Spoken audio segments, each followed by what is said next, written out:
What's up, rockers from all across the world? Welcome. Happy Sunday. Sunday for us right now. We got timing, but it's on their album freaking release. Week of dropping. This is going to be dropping on the album release, so you get to see a double header. I'm with Scott, frontman, fellow shredder of Space Vacation. What's up, my man? Hey, how you doing?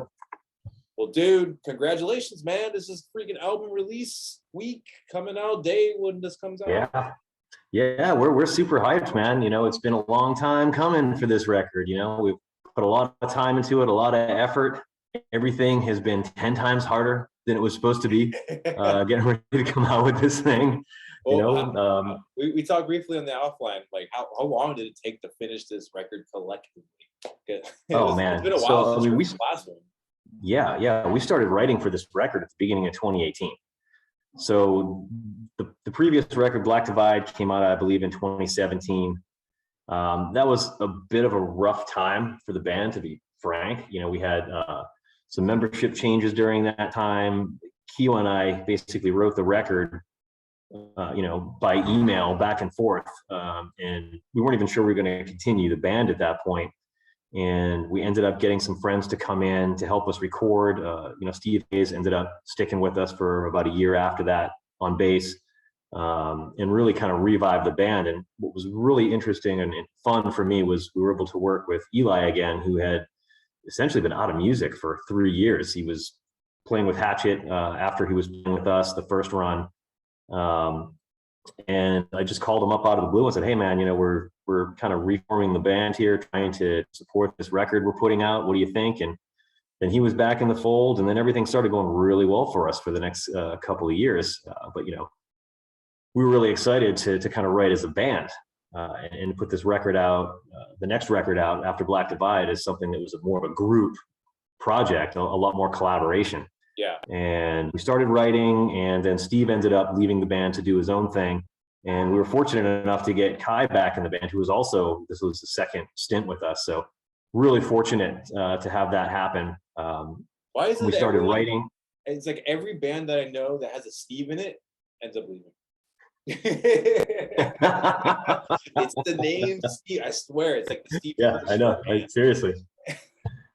So, I mean, we were really excited with the group. We had played with this lineup for one show once several years ago. And it was one of my favorite shows we ever played because Kai's bass playing is absolutely off the charts. He's cool music guy. He has a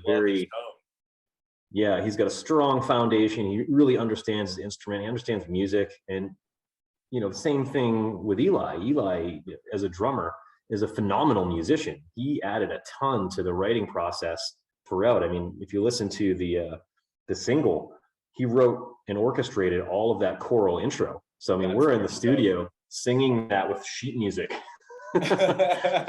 So, we really kind of went all in with this record. But, at the end of the day, we started writing it in 2018, and then we just kept going and we kept playing, and we started touring as much as we could. We went out to Europe, came back, we're like, all right, let's stop playing shows. Let's finish up the writing. Let's get this thing going. We booked some studio time with Zach Oren in Oakland at Sharkbite Studios for May 20th. As you guys know, May 20th, 2020. And so everything kind of shut down days before that. Studio closed. So like, we're not opening, we're sitting on this record. We're like, what the hell are we going to do? And, obviously, it's the small issue in the grand scheme. But at the same time, like, we were ready to go and everything just kind of stopped. And so, after several months, Zach was able to kind of get us in the studio, even though it wasn't officially opened yet. And we were able to come in for a day or two here, a day there. And long story short, basically between August 2020 and April 2021, we recorded this record a little bit at a time. And, it was a good thing, kind of a blessing in disguise. The silver lining here was really, we were able to really focus on each individual song and track, and some things that typically we would just not worry about. We put a lot more thought into. So the backup harmonies are a lot more thought through than we typically would. The song structures, are more thought out than we typically would have done. Where we typically go in there like we're just going to rock it and see what happens and play it like we do in the rehearsal space. But not really the case with this. We had separate instrumentations worked out, and really focused on putting out the best record we could, since we were going to take forever to get it done. And ultimately, we ended up with a double LP because we had too many tracks for 44-minute album. Yeah, which is great. Hopefully, that's a good problem to have. I mean, it's better to have. Yeah. All right, we got to cut off 10 songs. Sorry, and save for something else. It's good to know, man. That's better than being poor and be like, oh fuck, we got to force something out and it's not fitting with the album. Now you can pick and choose, puzzle it together how it fits. And we had some discussions too about whether or not we should just put out maybe 2 albums or just do a few EPs and kind of test the waters. But at the end of the day, you guys you released 1 single and then went straight to record for this one. So I was wondering your thought process in that. And EP. Yeah, I mean, reality is, I just want to get this thing out the door, to be honest. Like, we've been living with these songs for years now. So part of the thought process behind that too was like, we wrote these songs in a specific period of time. How am I going to feel about singing these songs like 4 years from now, and piecing them out? Like, the creative process is done. We have them. Let's get everything we have out there, and then we'll start fresh with the next album with a completely new thought process. Whatever's happened to us that's going to influence what those songs are going to be about or how we're going to write them, hasn't happened yet. So let's kind of keep it from a timing perspective. Let's keep this block of time that we wrote about together. That's smart. It's smart, and it's very refreshing. I know bands are still doing it. It's coming back, actually. I mean, everyone's still doing the EP, but now bands are like, no, fuck this. We're putting an album out, and it's like more people are listing albums in their complete entirety from front to back. I still do. I mean, it's the old school way of doing it, but more people are doing it now than ever, which is kind of cyclical. Things are revolving back to how they were, just how it is. In this record in particular for us, we put a lot of thought into just, what's the song order going to be? How is this going to be for the listener? How is it when you sit down and plop that needle down, flip it over, grab a second record, do the same thing again? Like, we wanted that flow to really work for the listener and put a lot of thought into it. And, a lot of arguments back and forth on what the song order was going to be.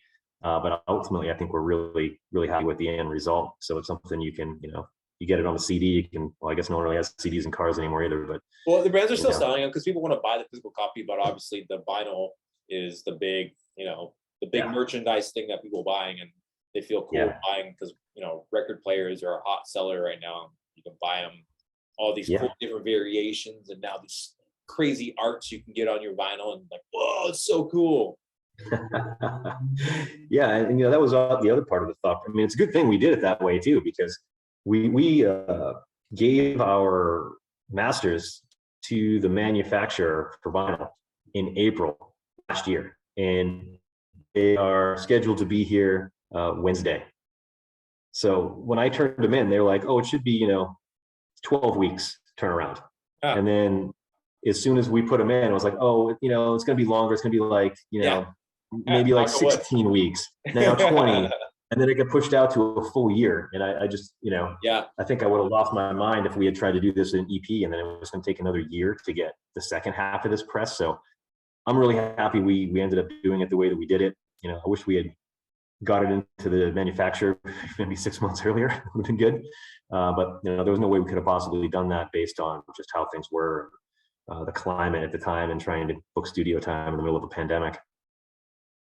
And during that pandemic time, you also saw a huge spike in home studios. So did you specifically want to wait till this, everyone going to record their vocals or guitar tracks, and either doing it with just miking their cab up if someone can do it and have the space with it, or just going straight digital with the IRs and plugins and all that stuff? We had already done that. We did pre-production long before we went into to actually record the album. And working with Zach Oren is just a really great experience for us. So, this is the 3rd record we've done with him, so he knows us well. We know his process. And like, let's face it, he's put out some monster records lately. and having someone of his caliber produced for us was worth the wait. I don't think we would have had the same quality had we tried to do it ourselves in a home studio, or it just wouldn't have been the same, particularly around some of the more difficult vocal orchestrations that we put together. And now for the single that you guys released with Rain in Hell, which I'm gonna bring it up right now. It's freaking, man, it's just such a great. I mean, you guys already right on your Instagram account, like hailing from Judas Priest and inspirations and stuff like that. It's just got such that refreshing 80s metal, man. From that opening riff, I'm a sucker for opening riffs, and as a guitar man, I love hearing that stuff. Like hearing that and hearing that coming back, because everyone's talking about how like the more vintage, old school rock and roll is coming back to the sound, and people are loving it. Actually, I forgot. Uh-oh.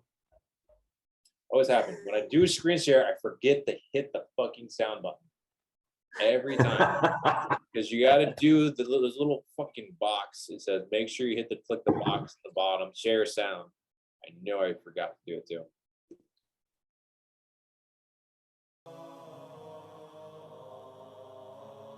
Like it just, everything about it is just classic 80s metal, but it's like when I just felt so much Dokken and Queensryche, like from that opening riff.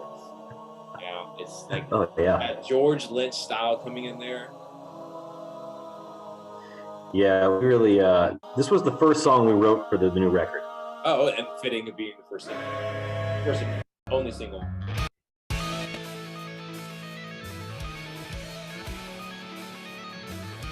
And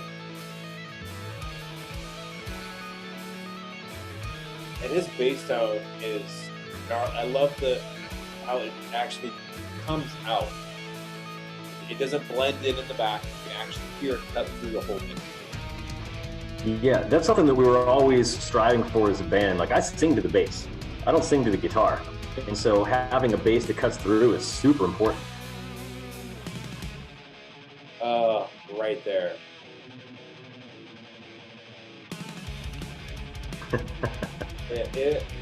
Am I noticing Eli wearing an Anubis shirt?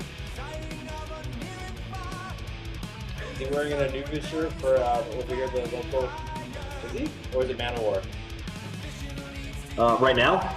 No, in the music video, yeah. In the music video, I think I was wearing. Oh no, for Eli. Oh yeah, Eli was wearing an Anubis shirt. Yeah, there we go. Oh, I know Anubis as well. We could have this before. Yeah, Eli and Devin used to play in Hatchet together. Oh, okay. And we played a few shows with Anubis. They're a great band. Devin's a great guy.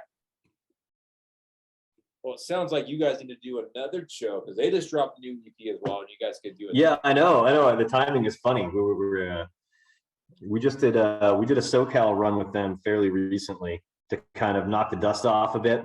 So it was fun getting to see his new lineup and hear some of the new songs that they've been working on kind of before they came out. So I did like that he stepped down from doing singing and bassing at the same time, just the vocals and vocals, because you know it's a little bit harder, man. It's hard. It's fucking hard. A little bit. I laughed. I called him a quitter. I was like, quitter. Like you have to. Like what are you doing?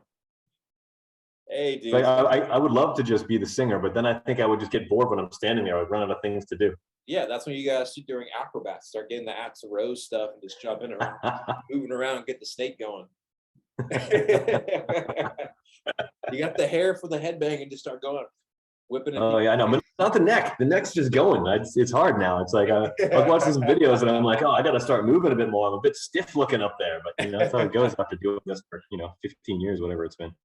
Well, with it coming out on Friday and this all dropping out, what are some of your favorite songs that you guys are stoked that you laid down or picked out after all the songs you had prepared for? What are some of your favorite ones?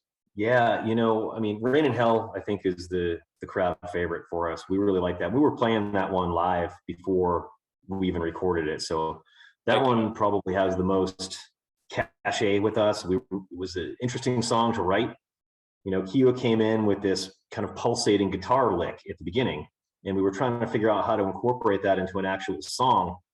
And it was a bit of a challenge because it's not, the timing of it is a bit weird. It like works on a pulse, like so we had to figure out how to work behind the pulse and put the rhythm and the drums and the bass behind it in a way that would make sense.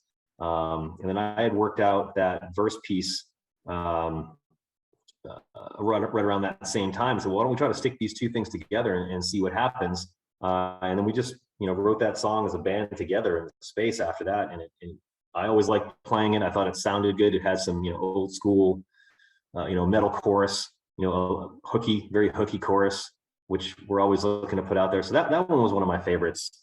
Some of the other more interesting songs on the record, Burn With Me, Eli actually wrote like 90% of the parts of that and brought it in and said, hey, I have this, demo reel of stuff I just kind of threw together. Like, do you guys like any of this? Like, what do you want to do? And he was like, he had recorded it like, it sounded like little Casio keyboard parts because they weren't like all like real parts yet. Yeah. But I'm like, oh, this thing, it sounds really cool. And it's got this middle piece with all of these guitar harmonies that I think would be really fun to play.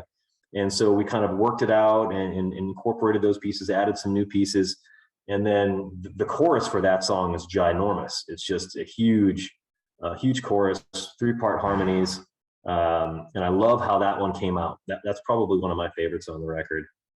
I know that Keo would say that one of his favorite songs is Playing With Fire, which I think probably has the best chorus on the record. It's another really like a great name in general. I'm already interested. Oh yeah, the name itself. Yeah, and that song was really interesting because we've got this phenomenal drummer right in the band. Like, how can we show off this drummer? So we wrote this song where there were kind of lots of dead spots for the drums to fill in, kind of like a old Who song would do, where they just let Keith Moon just kind of go off and solo through half the tune. And so that's how it actually came together and came out. And I love how that one sounds, and I really love the chorus for that song. And it's more of like a rock and roll hard rock song than it is a heavy metal song, which makes it, like, frankly, more fun to play. Well, I mean, that's what it says. Like, when you go back to it, people are like, oh yeah, 80s metal. I mean, 80s metal is just, rock and roll, man, with a little bit crunch to it. Yeah. That's all it really is. So it's all the same stuff. So there's no, I mean, honestly, like I said, it's like you can consider just like Zeppelin and everybody, they're heavy metal. The riffs, yeah, it's all same stuff. Yeah, and I we can go through the whole record. I like a lot of the songs on that record. I like every song on the record, but there's so many of them that have like particular things about them that I find really interesting. Like Out of Time was one that we worked on for a long time. It's the last song on the record. It's a really long song. There's a ton of parts to it. But that one was really fun for me personally because I worked with Eli to get those opening. It's another song with a ton of 3-part harmonies, and Eli orchestrated how those harmonies work against kind of this very basic background guitar part. And then Keo came in and said, well, here, let's do this on an acoustic and I'll play it this way. And it completely changed the feel of the song at the intro. And then we turned it into more of like a banger halfway, quarter of the way into the song. That one for me is a lot of fun. It's technically challenging just because there's so many parts.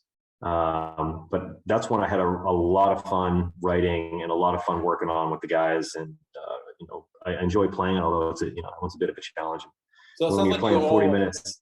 It sounds like you all collectively actually kind of brainchild everything together. Like you actually all have equal time and parts to how you want to write and compose the music.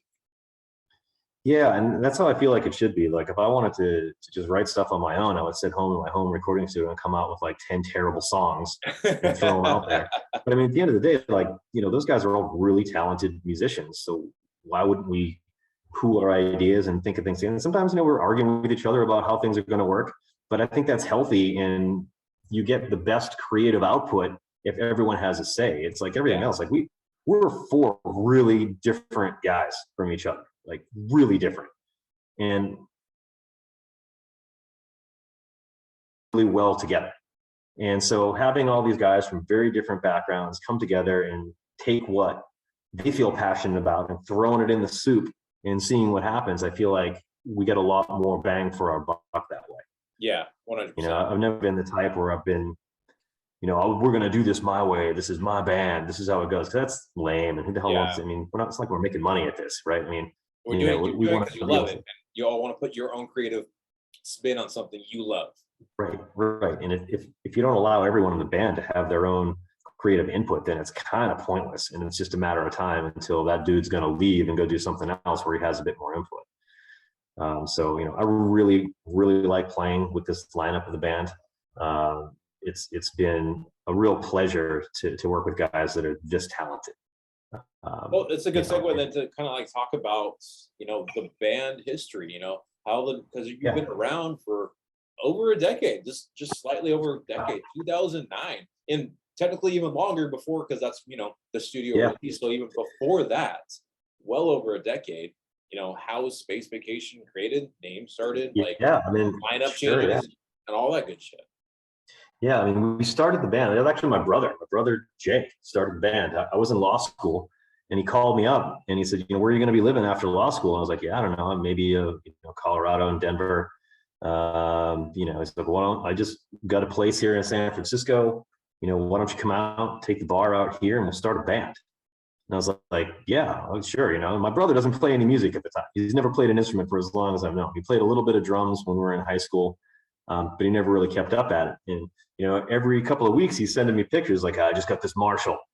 Now I got two Marshall cabs." And then he'd send me a picture of a Les Paul, and then it'd send me a picture of a SBT bass rig. He's like, "Yeah, getting it going, man." And then it'd send me pictures of this bass drum kit. He's like, "It's happening, man. It's happening." And I'm like, "All right, well, who are you going to get to play for drums? How is this going to work? Like, what are you going to play?" He's like, "I'm going to play bass." I'm like, "All right, cool. 4 strings and a knob. I'm like, you can handle it. What's next?"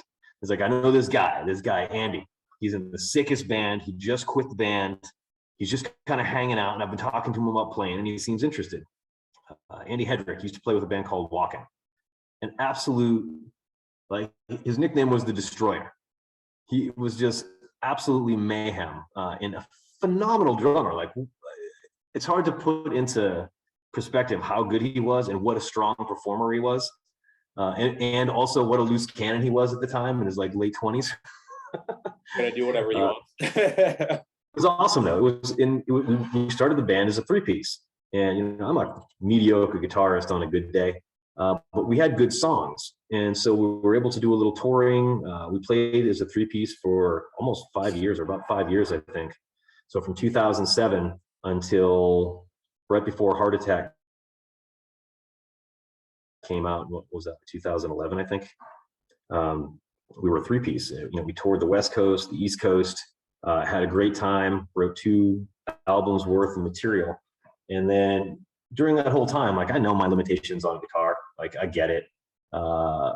So we always would put these ads out on Craigslist, "Hey, anybody who's lead guitarist." And we tried out a couple of guys, and it wasn't the best fit. And then one day we get this email from That was only the way to find anyone this back one in the dude. day. Craigslist was Right. the only way. Right. Yeah. And right. Otherwise, you're just like talking to dudes who are already in bands. And at the time, we were talking 2007, 2008, 2009. Like, no one was doing traditional metal. We were it. Like, there was nothing. There was us in the Bay Area. White Wizard started right around the same time in LA. That was it. And I think a couple years later, like 2009-ish. And so, we started this band because this is the music that I wanted to hear, and no one was doing it anymore. You go out to see shows in San Francisco, and there'd be a bunch of Cookie Monster vocals, or just, bands trying to be High on Fire or playing stoner metal. And like, that wasn't really what I wanted to hear all. I mean, there's nothing wrong with that stuff, but it wasn't what I was super into. Yeah. And so we started this band so we could hear music that we actually really like listening to. We kind of apparently some other people were thinking the same thing, because over the next few years, more and more bands started playing more traditional heavy metal, which was great, because it was a rough sledding for the first few years, because we were too metal for the rock and roll crowd and too rock and roll for the heavy metal crowd. So we were sitting in this weird place where we were playing shows with like rock bands playing like 12-bar blues, or playing with guys who were, doing the Cookie Monster vocal thing, and it didn't translate for the audience either way. It sounds like you got to adjust your set list. You just do the rock and roll songs for the rock and roll guys. Yeah. We tried. It still was over. It didn't work out. We were a little, we were over the top, And then, after a few years of that, and the scene kind of starting to build itself up, we get this email from this guy, Kiyoshi Morgan, answers our ad. And he sends us a video. It's like, "Yeah, this is me. I play in this band, Vicious Rumors." And he sends this video of him playing at a festival. And it was like, power move, 6 shred, power move. I was like, who is this guy? Who is this guy? And so we're like, we got it. My brother sends me the email he sent. He's like, dude, we got to get this guy in here. We got to see what he can do.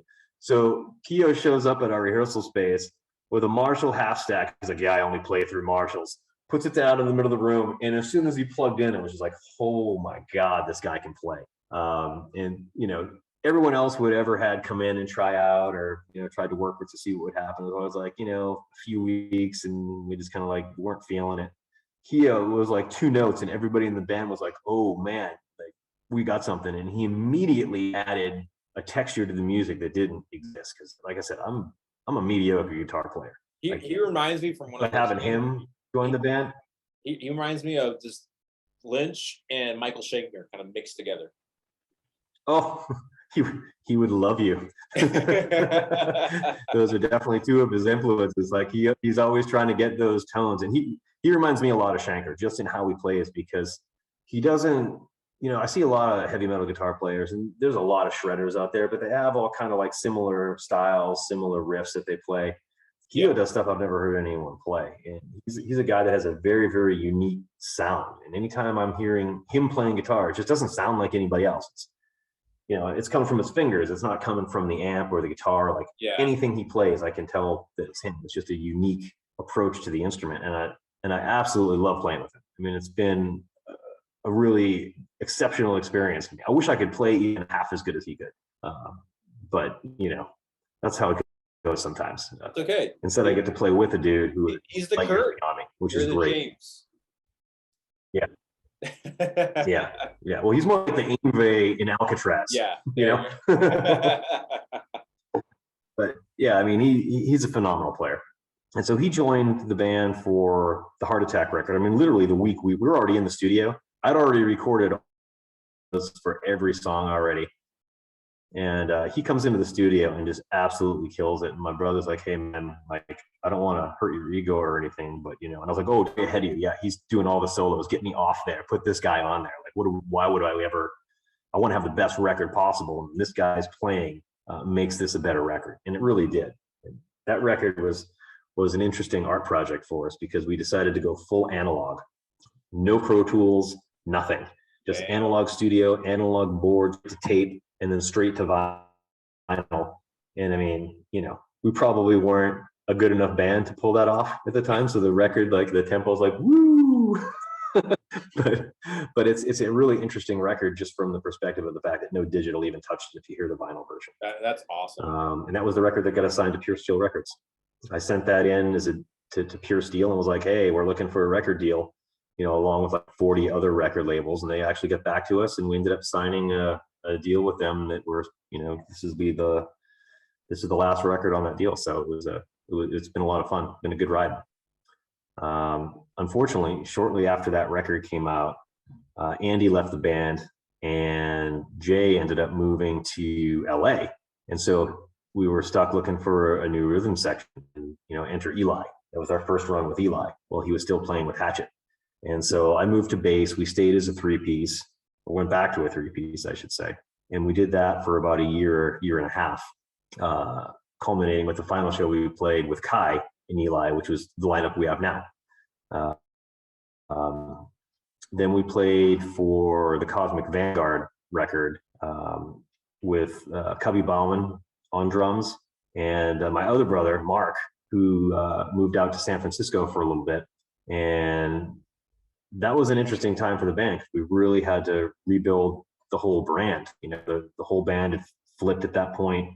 It was a completely different band, really different sound from what we had been doing previously. It was a little heavier, a little bit more straightforward, like, you know, punch in the face, rock and roll type of thing. And that was the first record that we did with Zach Orr. And I remember going into the studio after doing this full, you know, analog deal for Heart Attack, and, you know, really nervous about having to go through that experience again. Then we get in and Zach's like, oh no, we don't do things that way. Let me show you how to do it. We do it track by track, all this, you know, typical modern recording. And we came away with a record that we were pretty proud of. There's a lot of good songs on that record. We played with that lineup for probably year and a half, 2 years. And then Mark ended up moving back to the East Coast, or to Austin, for a while. And then we went through just a myriad of bass players. Kai came back for a bit, and then he ended up leaving to do something else. And then we had a couple of other people fill in for a time. And then my mom died, and I was like, "This is just man. like, I'm sorry, man. I'm kind of over this." Like, it was a while ago, but it happens. Yeah. And so I wasn't really in the mindset to hold everything together anymore. And I talked to Keo, and I was like, "Listen, like, this hasn't been working out for a bit. Like, the new material isn't really coming along. Let's just call it, and we'll do something else." And so I ended the band at that point and just kind of kept writing with Keo, expecting that we would start up a new band. But, because it's me and Keo writing the songs, it just sounded like Space Vacation still.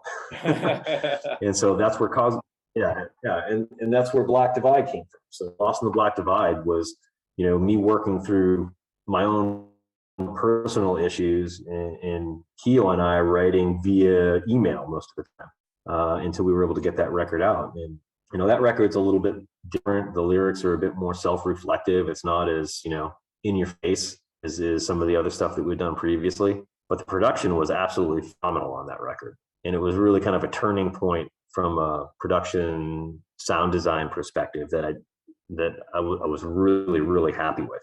Yeah. But when the album came out, I was like, well, how are we going to support this record? And, Steve Hayes, who had played on the record, ended up sticking around for about another year. And then I called up Eli, and out of music for 3 years at the point. He was with Hatchet, and he just decided he didn't want to play music anymore. So we went and kind of did his own thing. And I was like, hey, man, I know you haven't been playing drums in a bit, but, we've got this new record coming out. We're trying to put a lot of band behind it. Like, what do you think? And he's like, your timing's good. Like, I was just kind of starting to think about getting back out there and playing music again. And he came out, and we just hit the ground running. And it was a nice trajectory of growth and shows over the course of the next couple of years that made it really, really play music again. We played some really, really fun shows with bands that I've actually heard of, which was a nice change from, the Cookie Monster vocal shows that we had early on, and started gaining some credibility locally. And yeah. And we were able to get shows in our hometown with bands that I really liked. We were able to travel a bit easier. And then Steve decided to move on and do his own thing, and Kai happened to be available again. So we brought him back, and, we just kept going, kept playing better shows. It was a lot of fun. And then we were able to go tour Europe, played a couple of festivals out there, and then came back and we're like, all right, let's do this next record. And, here we are, 2+ years later. And then lockdown. Yeah. What part of where were you at? We did Holland, Belgium, and we did a show in Leipzig, Germany. Dude, I'm guarantee you probably just made so many more fans, because their appreciation for that old school metal is so huge. Like, because I'm going to Copenhagen in June, so literally almost in a month. And I've lived in Germany for 4 years, and like Rockin' Park and Download Festival, Wacken, and freaking all the Grass Group and all these things, dude. That Europe teaches like the old school metal. They praise it. They put it on a pedestal. Their fans are just like totally different out there. Yeah, I really enjoyed it, and the touring experience was so different too. It's like out here, it's like they're basically, fuck you. They don't really care. It's hard. It's hard enough to tour in the U.S. It's a slog. They're still charging like $10 at the door. It's like gas is like $5 a gallon, dude. Like, you're killing us here. But you go to Europe, and it was like, oh, here's your meal, have a place to sleep. It was like, whoa, what's this? This is crazy. They totally take care of so all just the industry is just, a lot more artist friendly. So we really enjoyed that. And, we had enough time to do some exploring while we were there as well. And it was just really fun to travel with these guys, kind of the test of being in a band, whether it's like the right fit or the right people, is just traveling together, because you're stuck together, right? Yeah. You're either in a van or you're in a plane or you're in a hotel room together, and like that's it. Like, that's when you really know if you really like together. Yeah, and traveling with these guys was a lot of fun. It was a really great experience, and I'm grateful, for the opportunity to play with such monstrous musicians, but also they're really good guys, and we all get along well. So that's even more fun. Like nothing's worse than being in a band with someone where you're just bickering and it's like a marriage, you know. Yeah, exactly. But it's been pretty good, and I've been happy with the results, and the results are this record, and so it's like we birthed this thing, and now we're only a few more days from getting this thing out the door, and it's really exciting. Technically 10 p.m. Thursday because it's that East Coast timing crap. So technically it comes out 10 p.m. on Thursday. Technically. Midnight, I can't, at East Coast, all those time stuff. But still comes out end of the week today when everything drops out for it. And your accumulation finally after 3 years of a little hiatus and then putting it all together and having a solid band now, like sticking, like it sounds like you guys have had a crazy journey, but like it sounds like it's all going to pay off. Yeah, it's definitely been tough. Like, putting all this together and just wondering how it's going to play with people and how it's going to work, because you start losing objectivity after a while. We've been listening to these songs for 3 years essentially, and so is it good? Is it not good? Like I don't even know anymore. But at the end of the day, I'm very happy with the result. I think anyone that likes old school heavy metal is going to dig this record. We do things that are a bit different than a lot of the other bands. Like we're a very vocal driven band, and most bands now are more riff oriented, which is great. But you guys still have great riffs. Like seriously, I mean, from hearing the opening riff from Rain in Hell, it's like I'm like, oh, here it is, 80s freaking metal, great. Yeah, I mean that's what we're aiming for. We just want that old school vibe, but with our own take on it. You know, and that's kind of what we do. We bring all our influences to the table and put it all together in this big heavy metal soup and see what comes out. And that's why one of the interesting things about this record, the songs are very different from one another. It's not like if you listen to the songs back to back and listen to the whole record, it's not like a monotonous drone of the same meter, the same kind of riffs, the same kind of beats. There's some significant variance in the type of music that we put on this record. One of the songs, Middle Ages, which is another really fun one, has got like a very like Queen Someone to Love feel to it, which is like super not metal. But it's at the same time interesting because we're taking some terminology, some heavy metal terminology about the Middle Ages, but we're subverting it and it's like middle-aged men. That's what I'm writing about. What it feels like to hit in this certain age where things just start getting a little bit more challenging. I'm not in my 20s anymore. I've been doing this band for a long time. And so, that's a song that is a little bit out of left field for heavy metal listeners. So they may dig it, they may not, I don't know. But then we've also got some more bangers. They're going to dig it, side. They're going to dig it. Well, I hope so. It's an interesting song. It's a very interesting song. So what's the take for the rest of the year going forth? After the album release, is there going to be another music video? Are you guys going to do a show maybe with your homies in Anubis and get something down? Like what's the forward one? Yeah, we actually recently signed with a booking agent and manager. And so the hope is that we will be playing some shows abroad this summer. It looks like we're putting together things either in Europe and or the UK. And so, everything's still kind of coming together. It's been happening fairly quickly. We've been offered a couple of tours that wasn't the right fit for us. But we'll be out on the road soon enough. I wish that we had an album release show, but it was so sketchy with when this record was actually going to show up. We never bothered to put one together. So our next show is going to be in Oakland in June right now, playing with a band from Portugal called Wanderer. So that should be pretty fun. They're another traditional heavy metal band. So I'm looking forward to playing with those guys, and maybe if we luck out, we can play some shows over there with them, depending on how things play out. Well, hopefully you guys can do it, announce it pretty soon, so then my ass can go up there because you're in San Francisco, you're up north, you're not that far from where I'm at. I'm from Gilroy, so that's not even. I'm just a little bit south from you, so Gilas 408. Yeah, and we're always we're always looking to tour on the coast just to kind of get things up and running again. Do a show at the Catalyst. So I'll be there. Catalyst, my man. Oh, I think like the only last great venue in Northern California, besides like freaking Shoreline, like that dump. I hate the Shoreline. yeah, there's the, we'll see how things go. But yeah, that's all starting to come together now. And we'll definitely be out there this summer, through the fall. I know Kai's got some commitments. He plays with Hellfire as well now. Yeah. So he's got some commitments with them in the fall because they have their new record coming out as well. So we're trying to squeeze out as much as we can in the summer so that we can kind of, all work together and not have conflicts with timing.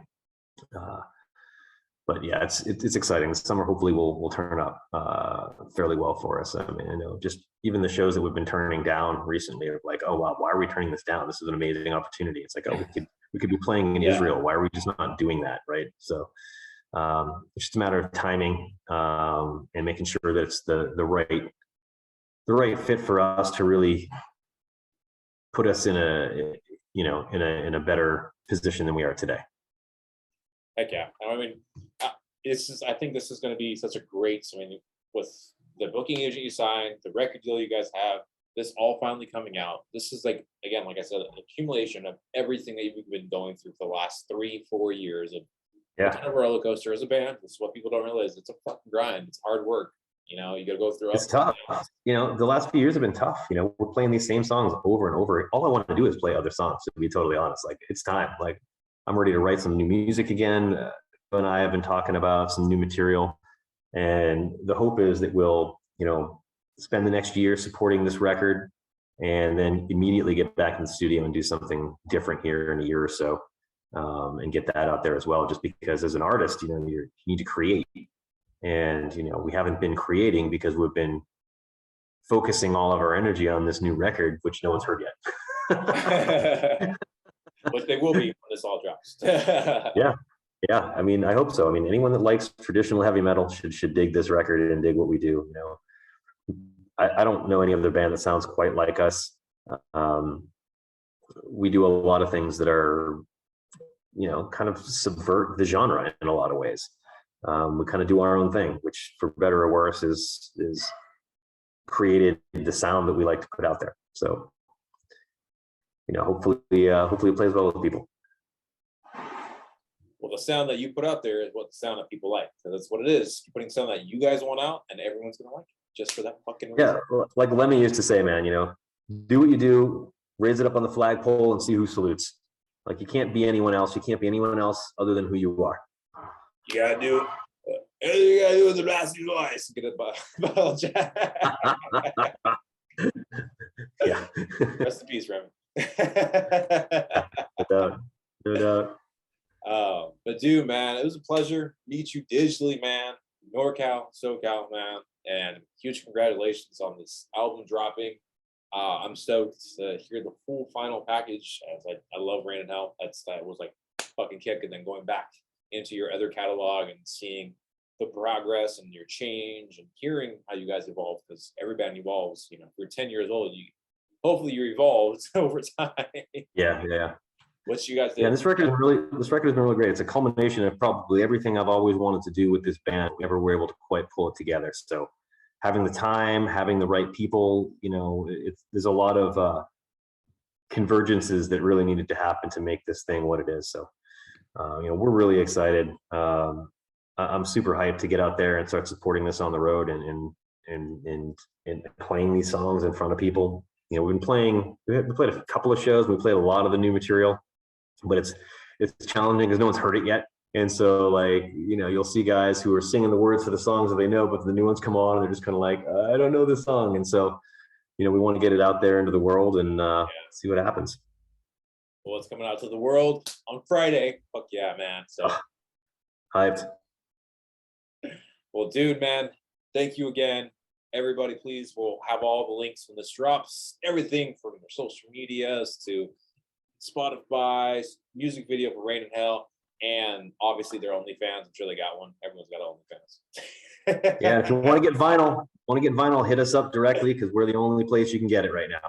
And they get 100% of the proceeds from it. All goes back to them. Huge freaking plus. Yeah, we actually make money on the vinyl. I have yet to see a single Spotify royalty from our label, not once.